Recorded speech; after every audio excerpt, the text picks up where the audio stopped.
Fala pessoal, Shalom no coração, sejam todos muito bem-vindos ao nosso devocional. Abre sua Bíblia comigo no livro de Malaquias, capítulo 3, versículo de número 3. Esse é o texto que nós vamos ler e conversar a partir dele nos próximos minutos. Antes de ler esse texto, é claro, eu quero convidar você que está aqui pela primeira vez para se inscrever no nosso canal e estarmos juntos de segunda a sexta, 7h30 da manhã, onde sempre começamos o dia mergulhando na palavra de Deus. Vamos lá, Malaquias capítulo 3, versículo 3, diz assim: Ele se assentará como um refinador e purificador de prata. Purificará os levitas e os refinará como ouro e prata. Assim trarão ao Senhor ofertas com justiça. Mais uma vez, ele se sentará como um refinador e purificador de prata. Purificará os levitas e os refinará como ouro e prata. E assim trarão ao Senhor ofertas com justiça. Esse texto é um texto profético, né? Um texto no livro do profeta Malaquias. Ele fala sobre a restauração de Deus e é muito curioso como o profeta utiliza aqui uma linguagem que seria muito facilmente entendida pelas pessoas daquela época, mas nós, nos dias atuais, na nossa conjuntura social, a gente tem um tiquinho mais de dificuldade. Por quê? Porque era muito mais comum naquela época esse trabalho do purificador de prata, do refinador de ouro. Tem várias pessoas que estão aqui assistindo esse devocional que nunca viram esse processo com seus próprios olhos. Naquela época, além de ser um trabalho condecorado e muito importante, era um trabalho que as pessoas tinham mais acesso. Era um exemplo muito visualizável para aquela época. Mas quando o profeta fala aqui que Deus se assentará como um refinador e purificador de prata e nos refinará como ouro e como prata, existem algumas coisas que estão intrínsecas e a gente precisa entender isso sobre o trabalhar de Deus em nossas vidas. Primeira coisa, o ouro e a prata, eles são refinados através do fogo. Ou seja, quando Deus nos permite passar pelo fogo, isso não é punição de Deus.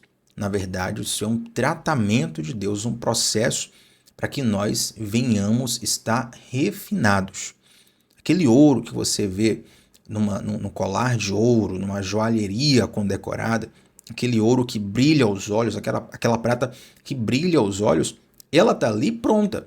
Quando ela é encontrada debaixo da terra, pelo garimpeiro, quando ela é encontrada num processo bruto ainda, ela não está tão bonita, porque ela está revestida de muitas impurezas.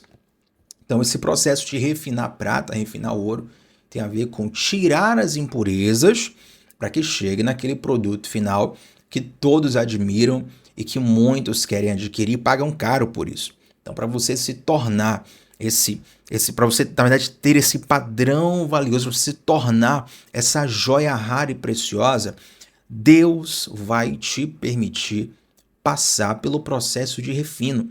E esse processo vai envolver fogo, vai envolver incômodo. E é interessante que durante esse processo de refino, as impurezas, elas não resistem, elas são queimadas no fogo.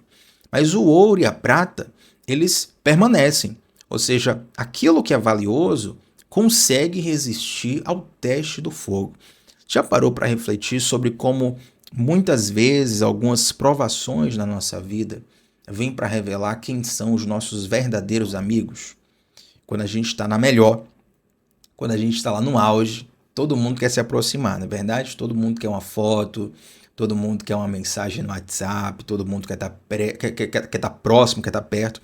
Mas quando nós começamos a passar por dificuldades, quando a estação já não é tão saborosa assim, aí as pessoas já não querem mais tanta proximidade.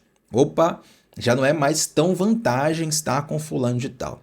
Nessas horas, quem fica contigo é quem realmente te ama. Nessas horas, quem fica com você são aquelas pessoas cujo relacionamento passaram pelo teste do fogo. Você consegue entender isso? Então pega esse exemplo para você entender que quando Deus te coloca nesse processo de refino, que é um processo que envolve fogo, isso tem a ver com tirar da sua vida aquilo que é impuro e aquilo que não tem resistência. E tem coisas que, para cuja fragilidade ser revelada, elas precisam passar pelo fogo. Quantas pessoas você imaginou assim, olha, fulano de tal vai estar comigo até o fim, mas aí de repente acontecem algumas coisas na sua vida e aquelas situações revelam que determinada pessoa ela não estava de fato com você. Ela estava talvez próximo ali por coleguismo, por circunstância, ou alguns até por um interesse escuso. Infelizmente acontece, não é bonito, mas acontece. Só que determinadas situações revelam corações, revelam relacionamentos, revelam a força que os vínculos de fato têm, não é verdade? Eu costumo sempre dizer que uma relação forte não é uma relação que nunca passa por crise. Uma relação forte, uma relação que já passou por crises e superou essas crises. É por isso que, na maioria das vezes, esses casamentos que você vê como exemplo, que duraram décadas, que a pessoa está ali resistindo ao teste do tempo, não são relações que viveram apenas uma maré tranquila. Se você for conversar com essas pessoas, elas vão te dizer justamente o contrário. Olha, ele passou por muitas tempestades. Eu vi um reel desses dias que dizia assim, tinham dois idosos, né, se relacionando, acho que o idoso estava entregando uma flor, assim para a esposa, e a pessoa comentou assim, imagina quantas vezes eles tiveram que se perdoar para poder chegar nesse reels. Eles já idosos, e o homem sendo muito romântico ali, muito gentil com a sua esposa, dando um beijo, dando flores. E realmente, né, você começa ali a pensar sobre como aquele é um recorte muito bonito para a rede social, mas os bastidores foram de muita luta, de muita dificuldade, de muito desafio, como é qualquer relação, tá bom? Toda relação humana, ela vai envolver esses desafios de convivência, esse desafio de estar com uma pessoa que é diferente de você, mas que te completa. O que eu quero dizer é o seguinte, as dificuldades, elas vão remover o que é frágil, remover o que é inútil, remover o que não deveria estar ali, mas vai fortalecer o que de fato tem valor. Vai fortalecer o que de fato precisa ser fortalecido. Agora eu quero fechar esse devocional contigo, me atendo a um comentário específico aqui que tem em Malaquias 3:3, que muita gente se passa, que é o seguinte, diz assim, ó, ele se sentará como um refinador e purificador de prata. Por que o profeta fala assim, ele se sentará ou se assentará?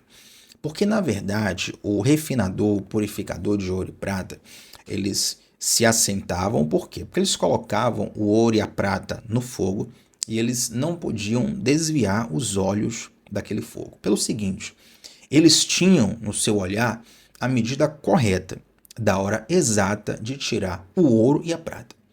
É por isso que esse era um trabalho deveras artístico, tá? E precisava de muita acurácia, de muita capacidade da pessoa fazer aquilo, porque ela precisava entender o momento certo de tirar aquele metal. Se ele tirasse o metal um pouco antes, aquele ouro, aquela prata, eles ainda estariam sujos com impurezas. Então ele não estaria 100% purificado. Mas se ele passar tempo demais, se ele não tirar no tempo certo, aí o ouro e a prata também vão se perder. Eles não vão estar no estado ideal para serem manipulados para a geração de um produto final, certo? Então, o refinador, ele se assenta, ele fica com os olhos ali, ó, no ouro, com os olhos na prata. E é interessante que uma das estratégias que o ourives tem, né, que o refinador, perdão, tem para poder saber se está na hora certa de tirar o ouro, está na hora certa de tirar a prata, é o seguinte, é quando ele consegue ver a sua imagem naquele metal. Quando ele consegue perceber com mais nitidez a sua imagem no ouro e na prata, ele percebe, essa é a hora de tirar o ouro, essa é a hora de tirar a prata. E por que isso é interessante? Porque quando o profeta fala assim, ó, o Redentor ele virá, ele vai se assentar, ele vai nos refinar, vai nos purificar da mesma forma que acontece com a prata e com o ouro.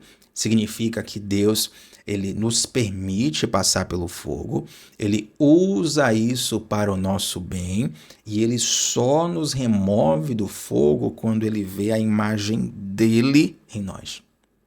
Isso casa perfeitamente com o que o apóstolo Paulo vai dizer lá no Novo Testamento, séculos depois. O apóstolo Paulo vai dizer assim: eu estou sofrendo dores de parto até que Cristo seja formado em vós. Isso também casa com outro texto do apóstolo Paulo, esse até um pouco mais conhecido, que está lá em Romanos capítulo 8, onde o apóstolo diz assim: todas as coisas cooperam para o bem daqueles que amam a Deus. Esse versículo é um dos mais conhecidos de todo mundo. Você vai ver esse versículo umas 35 vezes por semana no seu Instagram. Alguém vai postar, alguém vai escrever, alguém vai compartilhar, alguém vai te mandar um versículo assim. Mas o que muitas pessoas não leem é o versículo seguinte, onde o apóstolo Paulo vai dizer o seguinte: essas coisas que cooperam para o nosso bem significam coisas que cooperam para nós nos tornarmos mais parecidos com Cristo, para nós nos tornarmos a imagem de Cristo. Então, o processo do fogo, ele é doloroso, mas ele vai nos refinar, mas ele vai nos purificar, ele vai nos tornar a imagem de Jesus. E tem gente que fala assim: Tiago, quero que Deus me dê minha vitória, quero que Deus me dê minha vitória, quero que Deus me dê minha vitória. E amém, que Deus te dê a vitória que Ele entende que é necessário para você. Mas não há vitória melhor do que você se tornar mais parecido com Jesus. Essa vitória vale mais do que qualquer bem material. Essa vitória vale mais do que qualquer posição social. Essa vitória vale mais do que qualquer coisa que você possa conquistar nesse mundo. Tornar-se parecido com Jesus. E dessa vitória, Deus não abre mão. Deus não te promete riquezas humanas. Deus não te promete riquezas financeiras. Não tem nada na Bíblia te prometendo que você vai ficar rico. Não tem nada na Bíblia te prometendo que você vai ter mansões, vai ter carrões, que você só vai andar sabe, nos melhores lugares. Não, você pode servir a Deus, amar a Deus, ser fiel a Deus e viver dificuldades sociais, viver dificuldades financeiras, viver dificuldades relacionais aqui nessa terra. Tudo isso faz parte da experiência humana. Mas uma coisa, Deus ele se compromete em sua palavra, através das circunstâncias, te tornar mais parecido com o Senhor.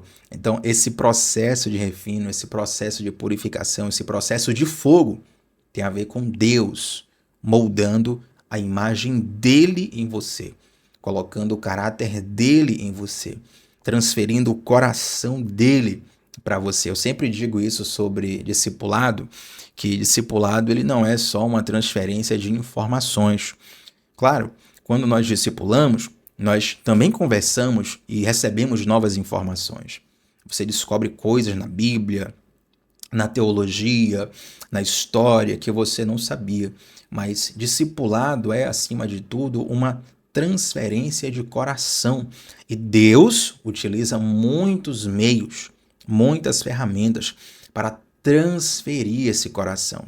Inclusive o processo de refino, o processo de purificação através do fogo. Então, meu irmão, minha irmã, eu desejo que se você estiver passando por esse processo, não pense que Deus não está te vendo, não. Pelo contrário, Ele está com os olhos fixos em você.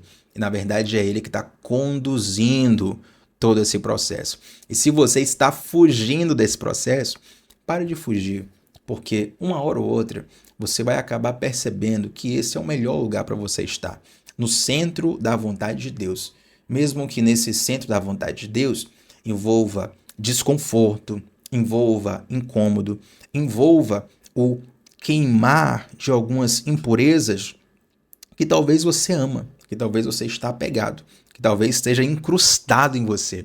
Mas se Deus quer te purificar, se Deus quer te limpar, se Deus quer remover isso da sua vida, então esse é o melhor. Porque a vontade de Deus, ela é melhor para nós. Ela é boa, ela é agradável, ela é perfeita. Você recebe essa palavra? Então eu quero fechar esse devocional orando com você nesse momento. Mas antes de orar, eu quero te convidar para 3 coisas. Primeiro delas, se inscreve aqui no canal. A gente está junto de segunda a sexta, 7h30 da manhã, sem falta. Segunda coisa, deixa o like na transmissão Isso ajuda para que o YouTube espalhe para mais pessoas uma palavra tão preciosa quanto essa. Então, se te abençoa, deixa o like, que vai abençoar mais pessoas também. E o terceiro convite é para você estar no nosso grupo exclusivo do WhatsApp, que é um grupo fechado, sem conversas paralelas, feito para duas coisas.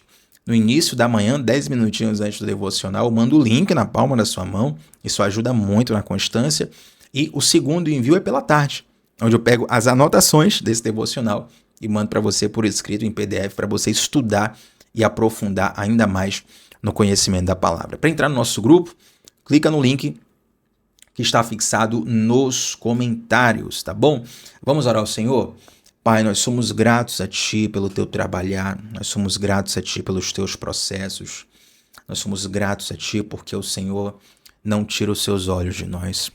Meu Deus, nós queremos dizer com fé nesse momento que nós aceitamos o Teu trabalhar, aceitamos o Teu agir, mesmo que ele envolva desconforto, mesmo que ele envolva incômodo, mesmo que isso envolva um desapegar e um arrancar de impurezas em nós, que talvez nós tenhamos algum vínculo emocional, algum vínculo afetivo.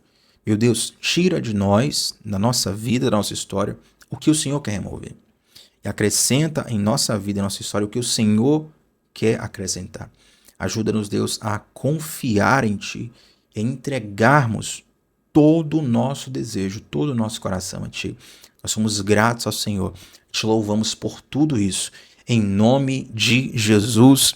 Amém, gente. Antes de sair desse devocional, comenta aqui abaixo qual foi a parte que mais falou ao seu coração. E, é claro, não se esqueça, estamos juntos sempre de segunda a sexta, às 7h30 da manhã, onde sempre começamos o dia mergulhando na palavra de Deus. Shalom no coração. Até a próxima, pessoal. Tchau, tchau.